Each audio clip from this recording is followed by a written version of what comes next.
Hello guys, welcome back to our channel. வீடியோக்குள்ளே போகிறதுக்கு முன்னாடி this video was sponsored by பைமோட் ஷாப்பிங் ஆப். ஸோ இந்த ஆப்பில் உங்கள் வீட்டுக்கு தேவையான க்ராசரி ஐட்டம்ஸை கம்மியான விலையில் வாங்கிக்க முடியும். அதே நேரத்தில் ஒரு சில ப்ராடக்ட்ஸை 50% ஆஃபர்லேயும் வாங்கிக்க முடியும். ஸோ இப்போ இந்த ப்ளே ஸ்டோர்லையும் ஆப் ஸ்டோர்லையும் ரெண்டுத்துலையுமே அவைலபிலிட்டி இருக்குது. நீங்கள் போய் பைமோட் ஷாப்பிங் ஆப்னு போட்டாலே உங்களுக்கு ஷோ ஆகும். டவுன்லோட் பண்ணி ரெஜிஸ்டர் பண்ணி உங்கள் வீட்டுக்கு தேவையான க்ராசரி ஐட்டம்ஸை கம்மியான விலையிலும் 50% ஆஃபர்லையும் பை பண்ணிக்கோங்க. வித்தின் 7 days டெலிவரி ஆகிடும். ஸோ இந்த ஆப் ஓப்பன் பண்ண உடனே உங்களுக்கு வெல்கம் கிட்ன்ற பேரில் ஒரு 23 ப்ராடக்ட்ஸ் $999 சேல் பண்ணியிருக்காங்க. ஸோ இந்த ஆஃபர்ன்றது வேறு எந்த ஒரு பர்ச்சேசிங் ஆப்ஸ்லையும் பார்க்க முடியாது. ஸோ வேணுன்றவங்க டவுன்லோட் பண்ணி ட்ரை பண்ணி பாருங்கள். சரி வாங்க வீடியோக்குள்ளே போகலாம்.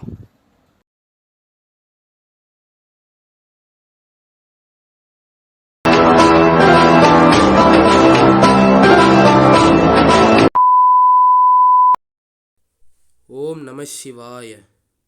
அருணாச்சலேஸ்வரருக்கு, திரு அண்ணாமலையாருக்கு, பெரிய நாயகருக்கு, எங்கள் ஐயனுக்கு, எங்கள் எஜமானுக்கு, திருவண்ணாமலை மண்ணின் மைந்தனுக்கு, ஆடல் அரசனுக்கு அரோகரா. இந்த மாதிரி அண்ணாமலையாருக்கு எவ்வளோ பேர் உண்டு. ஸோ ஃபைனலி கைஸ், நான் என்ன சொல்ல வரேன்னா, திருவண்ணாமலை கார்த்திகை மாத தீபத் திருவிழா ஒரு வழியாக முடிச்சிட்டோம். ஸோ நல்லபடியாக எந்த ஒரு குறையும் இல்லாமல் முடிச்சாச்சு. 10 நாள் தீபத் திருவிழா முடிஞ்சிருச்சு. ஸோ அதுக்கான வீடியோ தான் இது. இந்த வீடியோவில் நான் முழுக்க அண்ணாமலையாரே தான் ஃபோக்கஸ் பண்ணியிருக்கேன். ஸோ மற்ற சாமியோட ஃபோட்டோஸ் வீடியோஸும் வேணும்னா சொல்லுங்கள், அடுத்த வீடியோவில் நம்ம போடலாம். ஸோ இந்த வீடியோவில் முக்கியமாக அண்ணாமலையார் தான் ஃபோக்கஸ் பண்ணி போட்டிருக்கேன். ஏன்னா திருவண்ணாமலைனாலே அண்ணாமலையார் தான் ரொம்ப ஸ்பெஷல். அதுவும் இந்த கார்த்திகை மாதம் இந்த தீப திருவிழாப்போ. ஸோ அதனால் அண்ணாமலையாரை போட்டிருக்கேன். வேணும்னா சொல்லுங்கள், மற்ற சாமின்னு வந்து பார்த்தீங்கன்னா நம்ம அடுத்த வீடியோவில் போடலாம். சரி வாங்க வீடியோக்குள்ளே போகலாம் கைஸ். ஸோ இப்போ நான் என்ன சொல்ல வரேன்னா, முதல்ல 3 நாள் உற்சவம் நடக்கும். தீபத் திருவிழா ஆரம்பிக்கிறதுக்கு முன்னாடி, கொடியேற்றதுக்கு முன்னாடி அந்த 3 நாள் உற்சவம் என்னென்னா, மொதல் நாள் சரிங்களா, அதாவது டிசம்பர் 1ஆம் தேதி ஞாயிற்றுக்கிழமை வந்து பார்த்தீங்கன்னா நைட்டு துர்க்கை அம்மன் உற்சவம் நடந்துச்சு. ஏன்னு கேட்டிங்கன்னா, துர்க்கை அம்மன் தான் வந்து பார்த்திங்கன்னா திருவண்ணாமலையோட காவல் தெய்வம் அந்த அம்மா தான் சரிங்களா. ஸோ அதனால் முதல் நாள் வந்து பார்த்தீங்கன்னா துர்க்கை அம்மன் உற்சவம் நடந்துச்சு. அதேமாரி 2ஆம் நாள் திங்கக்கிழமை பிடாரி அம்மன் உற்சவம். 3ஆம் நாள் எல்லாருக்கும் தெரியும். ஸோ பிள்ளையார் வந்து பார்த்தீங்கன்னா முதல் கடவுள். ஸோ அதனால் விநாயகர் உற்சவம் நடந்துச்சு. அவருக்கு துணையாக சண்டிகேஸ்வரர் வந்தார். நெக்ஸ்ட்டு இப்போ வந்து பார்த்திங்கன்னா 4ஆம் தேதி திருவிழாவோட முதல் நாள் சரிங்களா. இப்போ தான் வந்து பார்த்தீங்கன்னா திருவிழா ஸ்டார்ட் ஆகுது. முதல் நாள் சரிங்களா, 4ஆம் தேதி முதல் நாள் வந்து பார்த்தீங்கன்னா காலைல 6 மணிலேருந்து 7:25 மணிக்குள்ளே கொடியேற்றம் நடந்துச்சு. அதுக்கான ஃபோட்டோஸ்லாம் பின்னாடி போகிறேன் பாருங்க கைஸ், இல்லைன்னா பார்த்துக்கோங்க. ஸோ கொடி ஏற்றிட்டாங்க முதல் நாள். ஸோ அன்றைக்கி காலையில் வந்து பார்த்திங்கன்னா வெள்ளி விமானங்கள், பஞ்சமூர்த்திகள் வெள்ளி விமானங்கள் வரும். அன்றைக்கே வந்து பார்த்தீங்கன்னா நைட் வந்து பார்த்திங்கன்னா வெள்ளி அதிகார நந்தியில் வருவார் அண்ணாமலையார் சரிங்களா. அதே மாதிரி 2ஆம் நாள் காலைல வந்து பார்த்திங்கன்னா தங்க சூரிய பிரபை வாகனம். உண்மையிலே சொல்கிறேன், ரொம்ப அற்புதமாக ரெடி பண்ணியிருப்பாங்க. பார்க்கறதுக்கே ரொம்ப மெய் செழிருக்கும் அப்படியே சரிங்களா. அந்த மாதிரி ரெடி பண்ணியிருப்பாங்க. ரொம்ப அழகாக இருக்கும் சாமி பார்க்கறதுக்கு. அதேமாதிரி அந்த 2ஆம் நாள் இரவு வந்து பார்த்திங்கன்னா பஞ்சமூர்த்திகள் வெள்ளி இந்திர வாகனம். ரொம்ப சூப்பராக இருக்கும் பார்க்கறதுக்கு. வெள்ளி தேர் மாதிரியாக இருக்கும் பார்க்கறதுக்கு. ஆனால் வெள்ளி இந்திர வாகனம் இது. நெக்ஸ்ட்டு பார்த்திங்கன்னா 3ஆம் நாள் வந்து பார்த்திங்கன்னா காலைல வந்து பார்த்தீங்கன்னா பூத வாகனம்னு சொல்லுவாங்க. அது ஃபோட்டோஸ் பின்னாடி போடுறேன் பாருங்கள். உங்களுக்கு பார்த்தீங்கன்னா மெய்ஸில் இருக்கும், அந்தளவுக்கு சூப்பராக இருக்கும் சாமி பார்க்குறதுக்கு. ஏன்னா நம்ம அண்ணாமலையோட பவர் அது. அவரை பார்த்தாலே அப்படியே உச்சி குலுங்கும், மெய் சிலிர்க்கும், கையெல்லாம் அப்படியே புல்லெறிக்கணுவாங்க, கூஸ் பம்ப்ஸ். ஏன்னா அந்தளவுக்கு பவர் இருக்குது அண்ணாமலையார் அதனால தான் நம்மளுக்கு அந்த மாதிரிலாம் நடக்கும். அதெல்லாம் ஒரு குட் வைப்ரேஷன் தான். நெக்ஸ்ட் வந்து பார்த்தீங்கன்னா 4ஆம் நாள் வந்து பார்த்திங்கன்னா நாக வாகனம் சரிங்களா. நாகவாகனம். நெக்ஸ்ட் வந்து பார்த்தீங்கன்னா அதே நைட் வந்து பார்த்திங்கன்னா வெள்ளி காமதேனு கற்பக விருட்ச வாகனம். அண்ணாமலை வந்து பார்த்தா கற்பக விருட்சத்தில் வர கற்பக விருட்சகம் என்னன்றது பார்த்திங்கன்னா, அதாவது சொர்க்கத்தில் வந்து பார்த்தீங்கன்னா அந்த மரத்தில் வந்து பார்த்தீங்கன்னா மரத்துக்கடியில் சிவன் இருப்பாராம். சொர்க்கத்தில் கற்பக விருட்சம்ன்ற மரம் இருக்கும், அந்த மரத்துக்கடியில் சிவன் இருப்பார். ஸோ அதனால் அந்த இது வாகனத்தில் வருவார் அவர். ஸோ இதெல்லாம் வந்து பார்த்தா முக்கியமாக சொல்கிறேன், நீங்கள் எது பார்க்குறீங்களோ இல்லையோ அந்த 4ஆம் நாள் கற்பக விருட்சகத்தையும் நீங்கள் பார்த்தே ஆகணும். ஏன்னா அந்தளவுக்கு ரொம்ப ஸ்பெஷல். அன்றைக்கி தான் திருவிழாவே ஸ்டார்ட் ஆகிறமே அது கணக்கு. ஏன்னா அன்றையில் தான் இன்னும் கொஞ்சம் நல்ல வாகனம்லாம் வரும். ஸோ கற்பக விருட்சகம். நெக்ஸ்ட்டு 5ஆம் நாள். இப்போ 5ஆம் நாள் காலில் வந்து பார்த்திங்கன்னா கண்ணாடி ரிஷப் ஆகணும். நீங்கள் பாருங்கள், அது ஃபோட்டோ பின்னாடி போட்டிருப்பேன். கண்ணாடி ரிஷப் ஆகணும்.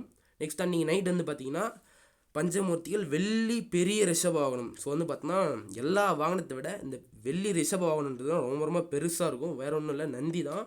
நந்தி வந்து பார்த்தோன்னா ரொம்ப உயரமான நந்தியில் அண்ணாமலை உட்கார வச்சு ஊரோட வர வைப்பாங்க. ரொம்ப ஸ்பெஷல் சரிங்களா. நெக்ஸ்ட் 6ஆம் நாள் வந்து பார்த்திங்கன்னா காலைல வந்து பார்த்திங்கன்னா 63 நாயன்மார்கள் வீதி உலா வருவாங்க. ஸ்கூல் பசங்க அதுமாதிரி சேர்ந்து தூக்கின்னு வருவாங்க தோல் மேலே. நெக்ஸ்ட் வந்து பார்த்தீங்கன்னா வெள்ளி யானை வாகனம் இருக்குது. இதெல்லாம் முடிச்சதுக்கப்புறம் நைட்டு வெள்ளி ரதம் சரிங்களா. வெள்ளி ரதம், வெள்ளி விமானங்கள் இருக்குது. அண்ணாமலையார் வெள்ளி தேரில் வருவார். சண்டிகேஸ்வரர் அந்த மாதிரி இன்னும் ஒரு 2 சாமி வந்து பார்த்தா வெள்ளி விமானத்தில் வருவாங்க. ஸோ அதனால் அன்றைக்கி வெள்ளி தேர்னுவாங்க. சரிங்களா. நெக்ஸ்ட்டு 7 நாள், இதெல்லாம் வந்து பார்த்தா ரொம்ப ரொம்ப ஸ்பெஷல் இருக்கிறதுலே. 7 நாள் வந்து பார்த்திங்கன்னா மரத்தேர், சரிங்களா. மகாரதங்கள், பஞ்சமூர்த்திகள், மகாரதங்கள், தேரோட்டம் எல்லாருமே வந்து சேர்ந்து பார்த்திங்கன்னா 5 தேரும் இருப்பாங்க. ஸோ வந்து பார்த்திங்கன்னா காலைல ஒரு 6 மணி போல் வந்து பார்த்திங்கன்னா பிள்ளையார் தேர் இருப்பாங்க. முடிஞ்சவே முருகன் தேர் முடிஞ்சு, அண்ணாமலையார் தேர் முடிஞ்சு, அம்மன் தேர் முடிஞ்சு, அம்மன் தேரும் சண்டிகேஸ்வரர் தேரும் ஒன்றா இருப்பாங்க. சரிங்களா.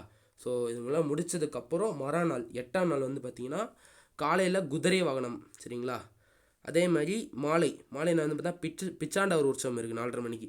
அது முடிஞ்ச உடனே நைட்டு வந்து பார்த்திங்கன்னா பஞ்சமூர்த்திகள் குதிரை வாகனம் இருக்குது. சரிங்களா. அதெல்லாம் வந்து பார்த்தா ஃபோட்டோஸ் போட்டுக்க பாருங்கள். ஸோ எல்லாம் முடிஞ்சிருச்சு. ஸோ ஆனால் அதுக்கான ஒரு வீடியோ, சரிங்களா, சாமி பார்க்க முடியாதவங்க பார்க்கணுன்றதுக்காக இந்த வீடியோ நான் போட்டிருக்கேன். ஸோ கஷ்டப்பட்டு ஃபோட்டோ எடுத்திருக்கேன். ஒரு லைக் போட்டுருங்க. ஸோ நான் கஷ்டப்பட்டு கலெக்ட் பண்ணுது. ஸோ கொஞ்சம் பாருங்கள், ஓகேங்களா. நெக்ஸ்ட்டு 9ஆம் நாள் வந்து பார்த்திங்கன்னா காலை வந்து பார்த்தோன்னா புருஷ முனி வாகனம்னு சொல்லுவாங்க. நெக்ஸ்ட் வந்து பார்த்தா இரவு வந்து பார்த்தோன்னா கைலாச வாகனம், அதாவது 10 தலை ராவணனுக்கு மேலே இவர் உட்காந்து வருவார். ராவண கைலாச வாகனம்னு சொல்லுவாங்க. ஸோ நெக்ஸ்ட் வந்து பார்த்தோன்னா ஃபைனலி 9 நாள் முடிவடைஞ்சு 10ஆம் நாள் மலை மேலே தீபம் ஏற்றுவாங்க. ஸோ கொப்பரையும் மலை மேலே தூக்கின்னு போய் 10 நாள் தீபம் ஏற்றுவாங்க. அதுக்கான முதல் நாள் 10ஆம் நாள் ஸ்டார்ட் ஆகுது. காலைல 4 மணிக்கு பரணி தீபம் கோயில் உள்ள ஏற்றுவாங்க. வைகுண்ட வாயில்னு சொல்லுவாங்கன்னு நினைக்கிறேன். அங்கே தான் வந்து பார்த்தோன்னா பரணி தீபம் ஏற்றுவாங்க. நெக்ஸ்ட் வந்து பார்த்திங்கன்னா மாலை 6 மணிக்கு மகாதீபம் மலை மேலே ஏற்றுவாங்க, மகாதீபம். சரிங்களா. அது முடிஞ்ச உடனே அன்றைக்கி நைட்டே வந்து பார்த்தீங்கன்னா பஞ்சமூர்த்திகள் தங்க ரிஷப வாகனம் இருக்குது. சரிங்களா. ஸோ இதுதான் 10 நாள் திருவிழா கைஸ். ஸோ அதுக்கான வீடியோ தான் இது. ஸோ இந்த வீடியோவில் முழுக்க அண்ணாமலையாரே போட்டிருக்கேன். ஸோ நீங்கள் கன்ஃபார்ம் இந்த வீடியோவை பார்த்து சந்தோஷம் அடைஞ்சிருப்பீங்கன்னு நினைக்கிறேன். ஸோ இன்னும் மற்ற சாமிங்களும் உங்களுக்கு வீடியோ வேணால் சொல்லுங்கள், நான் மறக்காமல் அடுத்த வீடியோவில் போடுறேன். ஸோ திரும்பவும் சொல்கிறேன், கஷ்டப்பட்டு இந்த ஃபோட்டோஸ்லாம் கலெக்ட் பண்ணியிருக்கேன். எனக்காக ஒரே ஒரு லைக் மட்டும் கொடுத்துருக்கேன். இதே மாதிரி நிறைய வீடியோஸ் வேணும்னா மறக்காமல் சப்ஸ்கிரைப் பண்ணிக்கோங்க. ஸோ வீட்டில் இருந்து சாமி பார்க்க முடியாத உங்கள் ஃப்ரெண்ட்ஸுக்கு இந்த வீடியோ மறக்காமல் ஷேர் பண்ணுங்கள். அண்ணாமலையாரை பார்த்து தரிசிக்கட்டும். அண்ணாமலையோட அருள் அவருக்கு கிடைக்கும், எல்லாருக்குமே கிடைக்கும். So okay guys, bye, thank you. அடுத்த வீடியோவில் பார்க்கலாம். பாய்.